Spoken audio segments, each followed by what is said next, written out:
Hello students, आज की class में हम बात करेंगे कक्षा 12 की फिजिक्स में। एक प्रश्न है जो 2018 में पूछा गया था बोर्ड परीक्षा में, और ये फिर उसके बाद नहीं आया है। ये 2 नंबर का प्रश्न है, तो इस बार 2025 में इसके आने की बहुत ज़्यादा संभावना है, तो बहुत इंपॉर्टेंट प्रश्न है। तो आइए समझते हैं इसके बारे में। एक इलेक्ट्रॉन वोल्ट की परिभाषा दीजिए। तो एक इलेक्ट्रॉन वोल्ट देखिए क्या होता है। तो एक इलेक्ट्रॉन वोल्ट है वो एनर्जी की एक यूनिट है, एनर्जी की एक इकाई है। ठीक है, ये क्या होता है, इकाई क्या होता है? इकाई जो है किसी भौतिक राशि को नापने का एक जो है मानक होता है, एक स्टैंडर्ड होता है। मानक मतलब कुछ मान लेते हैं, जैसे हम मान ले कि हमारे पास कुछ नापने के लिए नहीं है और ये हाथ से हम नापना चाहते हैं, तो इसको मान लिया कि हाँ ये इतने सेंटीमीटर है। ये 4 उंगलियों को मान लिया कि हाँ ये इतने सेंटीमीटर है, फिर इतने सेंटीमीटर से नाप लिया। या इस मार्कर के जरिए हमने मान लिया, इसको हमने मान लिया कि ये जो है 8 सेंटीमीटर का है, और इस हिसाब से हम नापते चले गए किसी चीज़ को। तो एक स्टैंड, जैसे बहुत लोग होते हैं जो तराजू में सब्जियां वगैरह जैसे बेच रहे हैं, तो उनके वजह से बाट नहीं होता है रखने के लिए, ठीक है, वेट वजन करने के लिए। तो वो ईंट को बना लेते हैं, ईंट को बना लेते हैं, मान लेते हैं अपना थोड़ा एवरेज के रूप में, अंदाजे से भी रख लेते हैं कि हाँ ये अंदाजे से इतने किलो का होगा। तो वो एक मानक हो जाता है उसको, ठीक है, उसी को बोलते हैं। तो ये इलेक्ट्रॉन वोल्ट जो है एनर्जी की एक इकाई है। अब इसको और जैसे समझ लें कि ये क्या होता है इकाई। जैसे कोई दूरी है तो आप उसको मीटर में नापेंगे, इंच में नापेंगे, उसको फुट में नापेंगे। तो ये क्या है, ये एक इकाई है। इसी तरह से जो वजन है कोई, तो उसको आप किलोग्राम में नापेंगे, तो वो क्या है, वो एक इकाई है जो किलोग्राम है। तो ये हो गया। इसके बाद है ये जो है एक इलेक्ट्रॉन द्वारा प्राप्त या खोई एनर्जी की मात्रा है। तो कोई इलेक्ट्रॉन है, मान लीजिए इसको इलेक्ट्रॉन मान लेते हैं। अब ये जितनी एनर्जी पा रहा है या जितनी एनर्जी खो रहा है, उसको हम क्या कहेंगे कि वो एक इलेक्ट्रॉन वोल्ट है। ठीक है, आगे और समझते हैं कि ये जो है एक इलेक्ट्रॉन जो वोल्ट है, 1 वोल्ट के विद्युत विभवांतर से गुजरने पर, विद्युत विभवांतर का मतलब है इलेक्ट्रिक पोटेंशियल डिफरेंस। ठीक है, अभी इसको और बताएंगे। तो पहले यहाँ पे 1 वोल्ट जान लेते हैं। तो वोल्ट क्या होता है, जो इलेक्ट्रिक पोटेंशियल डिफरेंस होता है उसको नापने के लिए एक इंटरनेशनल एसआई यूनिट होती है। ये वोल्ट जो है, तो नापने के लिए इसको इलेक्ट्रिक पोटेंशियल डिफरेंस यानी विद्युत विभवांतर को नापने के लिए, विद्युत विभवांतर को नापने के लिए एक जो है यूनिट है। यूनिट आपको बता दी गई है, इकाई। ठीक है, फिर क्या है कि जो 1 वोल्ट है, आप इसको और कैसे समझे कि मान लीजिए आपके रूम में 1000 वाट का बल्ब लगा हुआ है और वो 1 घंटे बराबर जला, तो इसको हम कहेंगे कि वो क्या है, 1 वोल्ट है। ठीक है, आगे बात करते हैं विद्युत विभवांतर क्या है।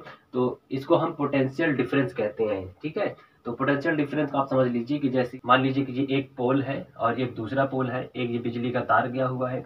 अब यहाँ पर जो डिफरेंस है इलेक्ट्रिक का, यहाँ पर जो करंट दौड़ रहा है वो कुछ थोड़ा अलग है, हाई या लो हो सकता है। यहाँ पर जो है कुछ थोड़ा अलग हो सकता है, हाई या लो हो सकता है। तो जो ये दोनों में डिफरेंस मिल रहा है, ठीक है, अलग अलग पोटेंशियल मिल रहा है, विभव मिल रहा है, उसी को हम क्या कहेंगे, ये क्या है, ये विभवांतर है। या इसको हम दूसरी तरह से समझ सकते हैं कि मान लीजिए कि ये कोई एक बिंदु है, एक पॉइंट है, और यहाँ पर कोई चार्ज है, मान लीजिए क्यू चार्ज है, और इसको यहाँ से एक दूसरे बिंदु पर एक पॉइंट पे लेके जाना है। ठीक है, तो लेके जाने में जो भी काम करना पड़ेगा, जो भी कार्य होगा, जितना होगा, उसी को हम कहेंगे कि ये क्या है, ये विभवांतर है, विभव का अंतर है, उसको भी कहते हैं।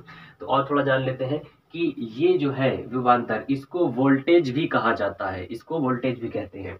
और आगे इसमें थोड़ा समझ लेते हैं कि ये 1 वोल्ट के विद्युत विभवांतर से गुजरने पर, तो कोई बिजली का तार है और उस पर जो है जो करंट है वो 1 वोल्ट का है। ठीक है, और उसमें जो पोटेंशियल डिफरेंस आ रहा है, मतलब 1 वोल्ट का पोटेंशियल डिफरेंस वहाँ पे मिल रहा है, तो 1 वोल्ट के विद्युत विभवांतर से गुजरने पर, तो ये आपको बता दिया गया कि विद्युत विभवांतर क्या होता है। ठीक है, तो वहां पर 1 वोल्ट का जो है मिल रहा है आपको पोटेंशियल डिफरेंस। ठीक है, तो उसके, तो वहां पर गुजरने पर क्या है, इलेक्ट्रॉन द्वारा प्राप्त की जाती है। 1 वोल्ट के पोटेंशियल डिफरेंस से गुजरने पर जो इलेक्ट्रॉन जो है प्राप्त होते हैं, जो मिलते हैं, उन्हीं को 1 इलेक्ट्रॉन वोल्ट कहा जाता है। तो ये कई तरह से आपको डिटेल में बता दिया गया कि 1 इलेक्ट्रॉन वोल्ट क्या है, किससे रिलेटेड है। तो थोड़ा यहाँ पे एक्स्ट्रा जान लेते हैं। आपने वोल्टेज सुना होगा, वोल्टेज देखा होगा कि घर में फ्रिज में लगा देते हैं, ठीक है, वोल्टेज।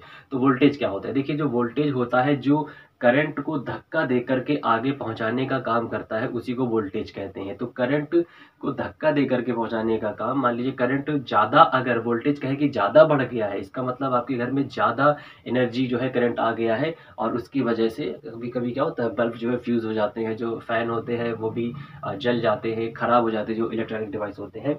तो हम यहाँ पे बात कर रहे थे वोल्टेज की। तो वोल्टेज एक तरह से प्रेशर है, और उस प्रेशर को, उस दबाव को कहा जाता है जो क्या करता है, बिजली को धक्का देता है। हम वोल्टेज की बात कर रहे हैं। वोल्टेज की इकाई को ही वोल्ट कहा जाता है। वोल्टेज की इकाई को, इकाई आपको बता दिएगा नापने वाला, तो वोल्टेज की जो इकाई यूनिट होती है उसी को वोल्ट कहते हैं। ठीक है, हाई वोल्टेज के कारण आपके घर की इलेक्ट्रिक डिवाइसेस क्या है, खराब हो जाती हैं। उसी तरह से वोल्टेज को हम क्या करते हैं, वोल्ट में नापते हैं, जो भी बताया गया था। तो वोल्टेज को हमको नापना है तो किस में नापेंगे, वोल्ट में नापेंगे। जैसे दूध को हमको नापना है किस में नापेंगे, लीटर में नापेंगे। तो ये कुछ इस तरह की बातें थी। तो आई होप कि आप समझ गए होंगे इसमें। तो मिलते हैं इस तरह के नेक्स्ट वीडियो में।